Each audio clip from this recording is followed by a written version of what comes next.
안녕하세요. 오늘 저희가 좀 깊게 파볼 주제는 중국이 만들고 있는 새로운 디지털 화폐, 바로 디지털 위안화, ECNY입니다. 네, 안녕하세요. 이게 그냥 새로운 결제 방법, 이 정도가 아니라 어떨 때는 뭐 금융 무기다, 이런 말까지 나온다고 하더라고요. 그렇죠. 그 규모나 영향력 때문에 그런 이야기들이 나오는 것 같습니다. 그래서 오늘은 이 디지털 위안화가 뭔지, 또 어떻게 돌아가는 건지, 그리고 이게 지금의 달러 중심 국제 금융 시스템에 어떤 의미가 있을지 좀 자세히 들여다보려고 합니다. 네, 흥미로운 주제죠. 자, 그럼 바로 시작해볼까요? 우선 디지털 위안화, 이게 우리가 아는 비트코인 같은 거랑은 좀 다르다고요? 아, 네, 완전히 다릅니다. 그게 핵심인데요. 핵심이요? 네, 비트코인 같은 건 누가 딱 관리하는 주체가 없잖아요. 탈중앙화되어 있는데 이 디지털 위안화는 중국 중앙은행, 그러니까 인민은행이 직접 발행하고 관리하는 말 그대로 중앙 집중식 디지털 화폐입니다. 아하, 정부가 딱 쥐고 있는 거군요. 2021년 연합뉴스 기사에서도 그런 점을 지적했었죠. 이미 뭐 상하이 지하철 자판기에서도 쓸 수 있다면서요? 네, 맞아요. 실생활 테스트를 계속하고 있는 거죠. 사용 규모는 어느 정도인가요? 인민은행 발표를 보면요. 2025년 1분기까지 시범 운영에서 처리된 금액만 해도 우리 돈으로 한 350조 원, 그 정도가 넘는다고요.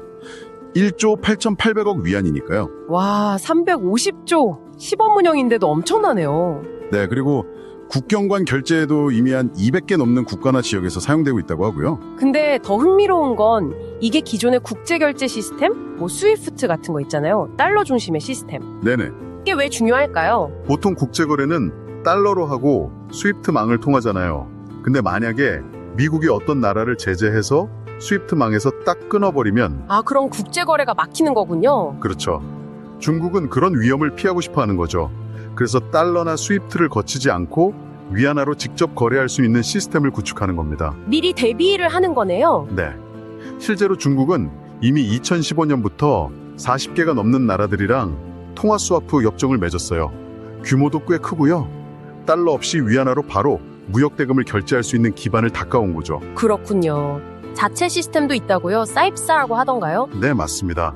중국 국경관 위안화 지급 시스템 사입스, 이것도 계속 확장하고 있는데요.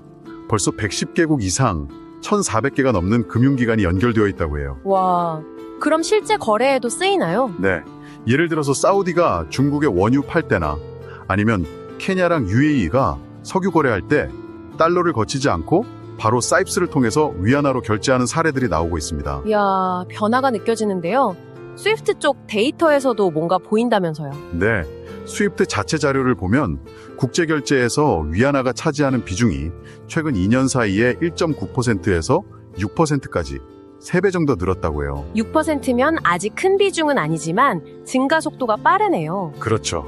작지만 의미 있는 변화라고 볼 수 있습니다. 중국이 이렇게까지 독자 시스템을 만드는 진짜 이유 뭘까요?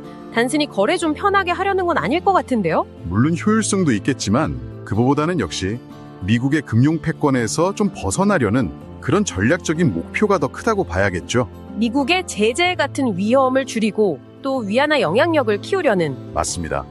예전에 러시아가 스위프트에서 제외됐을 때 CIPS 사용량이 확 늘었거든요. 90% 이상 급증했다고 하죠. 이게 딱 보여주는 사례입니다. 아, 확실히 그런 목적이 있겠네요. 그래서 어떤 분석가는 중국은 상품만 수출하는 게 아니라 규칙을 수출하고 있다, 이런 말도 하더라고요. 단순히 돈거래 시스템을 넘어서 국제 금융의 룰 자체를 자기들한테 유리하게 만들려는 시도라는 거죠. 규칙을 수출한다. 의미심장한데요. 그리고 이게 중국의 1대1로 프로젝트랑도 연결된다고요? 네, 그렇습니다. 블룸버그 보도를 보면 1대1로 참여국 13개 이상에서 이미 디지털 위안화 결제를 시험하고 있다고 해요. 더 나아가서 스마트 계약이라는 기술로 빚 갚는 걸 미리 프로그래밍하고 추적할 수도 있다던데요. 네, 그런 기술적인 가능성도 있죠. 편리한 측면도 있겠지만 어떻게 보면 개인의 금융거래가 국가에 의해 더 쉽게 통제될 수 있다는 그런 우려도 같이 나오는 상황입니다. 편리함 뒤에 통제라. 좀 섬뜩하게 들리기도 하네요. 근데 사실 달러 중심 체제에 대한 문제 제기는 꽤 오래되지 않았나요? 아, 맞아요. 예전부터 나왔던 이야기죠. 2011년에 나온 한국금융연구원 보고서만 봐도 그때 이미 세계 경제 불균형 문제나 달러 말고 다른 통화, 유로나 위안화가 대안이 될 수 있을지 그런 논의가 있었어요. 트리핑 딜레마 같은 이야기도 나왔었고요. 네. 기축통화국이 겪는 어려움이죠. 근데 그 보고서에서는 당시 전문가들이 중국 금융시장이 아직 덜 열려 있고 또 믿을 만한 위안화 채권 시장도 부족해서 위안화가 국채 통화가 되긴 어렵다고 봤거든요. 그랬었죠. 근데 지금 우리가 보는 이 디지털 위안화의 발전 속도는 그때 예상을 좀 뛰어넘는 면이 있는 것 같아요. 물론 여전히 달러 시스템이 강력하다는 시각도 있고 근본적인 변화가 필요하다는 목소리도 계속 공전해 왔지만요. 그렇군요. 결국 이 디지털 위안화의 확산은 어쨌든 국제금융 질서에 뭔가 큰 변화를 가져올 수도 있다는 신호로 봐야겠네요. 네, 그렇게 볼 수 있습니다. 더 빠르고 싸게 돈을 보낼 수 있다는 장점은 분명히 있지만 그 이면에는 특정 국가의 통제력이 강화될 수 있다는 점도 우리가 좀 생각해 봐야 할 부분이고요. 달러의 시대가 뭐 당장 끝날 것 같지는 않지만 그 독점적인 지위는 분명히 도전을 받고 있는 거네요. 그렇죠.